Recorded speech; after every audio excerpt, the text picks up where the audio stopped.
हे बघ संत्या, तुला असं कोणी काही बोललेलं मी सहन करणार नाही, मग ते कोणीही असो. जोपर्यंत बॉसची माफी नाही मागत ना तोपर्यंत बोलायचं नाही मला. गौरी,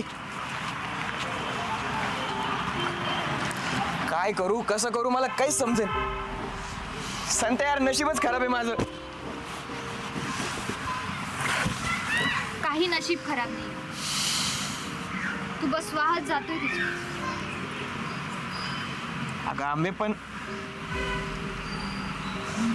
खरंच प्रेम करतो यार. मग तिने समजून घ्यायला पाहिजे ना थोडं तरी. शांत हो. चल तुला घरी सोड.